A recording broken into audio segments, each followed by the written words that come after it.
It is with a heavy heart that I recognize the life and contributions of a former member of the Legislative Assembly, a former member of the Executive Council, businessman, and outstanding citizen, Captain Eldon E. Kirkconnell, OBE JP, who passed away last night at the age of 96. Captain Eldon, as he was known throughout these islands, was born in Georgetown, Grand Cayman on June 23, 1926. He was the third and last child of Captain Charlie Kirkconnell and his wife, Mrs. Olivine Kirkconnell, and spent his childhood growing up on Cayman Brac.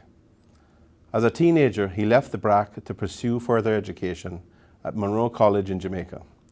After completing school in Jamaica, he began his life at sea, working on ships owned by his family, and quickly moved up the ranks to earn his Master Mariner's license at the age of 23. He spent 15 years in total at sea and returned to the Brac in 1961 to take over the running of the family's merchandising businesses after his father passed away. He built Kirk Plaza Supermarket in 1964, which was originally located in the heart of Georgetown. In 1972, he opened the Kirk Freeport Plaza.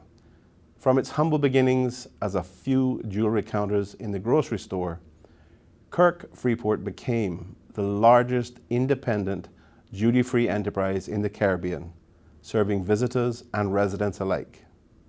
While many will recall Captain Eldon's entrepreneurial achievements, it is important that his involvement in the shaping of Cayman's political landscape not be overlooked. Captain Eldon was first elected as a member of the Legislative Assembly for the Sister Islands in 1962.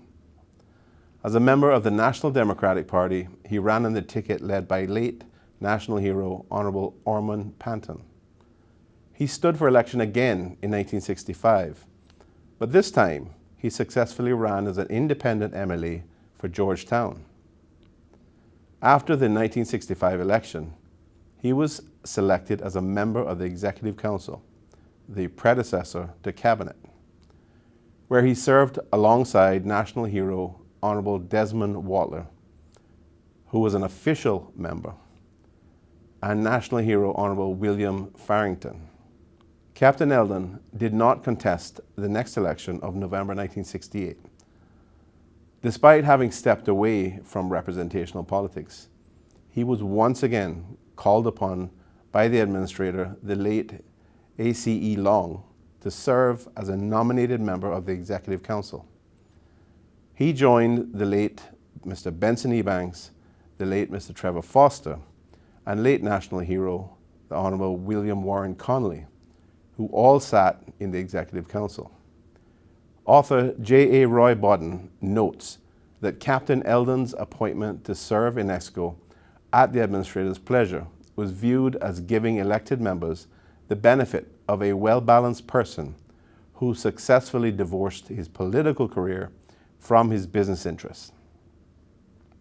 The period of Captain Eldon's public service was during a pivotal juncture for these islands, requiring him to participate in many decisions that set the course for an emerging economy and society.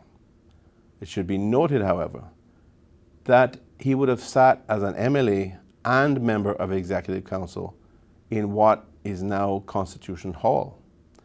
So when the purpose-built Legislative Assembly building was opened on Monday, 31st July 1972, Captain Eldon would have been one of the members to move over from the town hall into the new building. Poignantly, he was the last surviving member of the first legislators who took their seats in what is now today the House of Parliament. The Cayman Islands Constitutional Order 1972 came into effect on August 22nd, 1972, and amongst several constitutional changes, did away with nominated members to the Executive Council. Captain Eldon's public service officially ended after the next election of November 1972.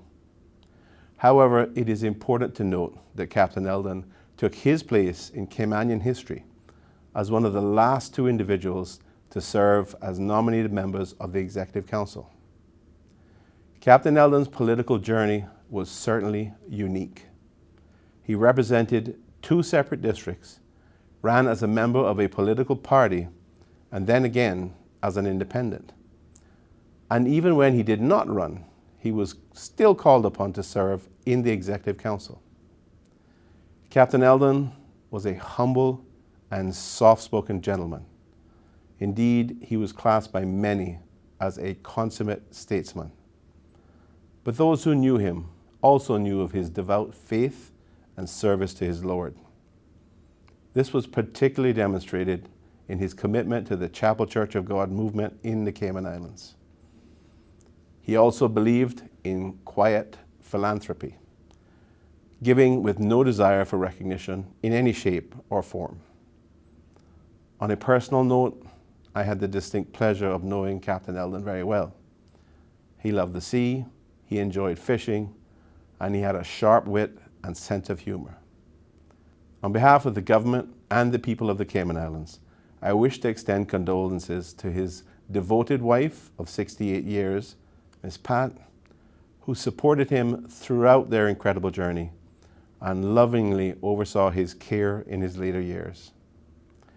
I also wish to extend our deepest sympathies to his son Jerry Kirkconnell and daughter Debbie Guyton and their families. In honor of this former MLA and former member of Executive Council, Cayman Islands flags will be flown at half-mast for the remainder of today on all government buildings. We will be in a position to make further announcements once we have discussed arrangements with his family. We have lost another great Caymanian, one who has left an indelible imprint on the shaping of these beloved Cayman Islands. May the soul of Captain Eldon Kirkconnell rest in peace.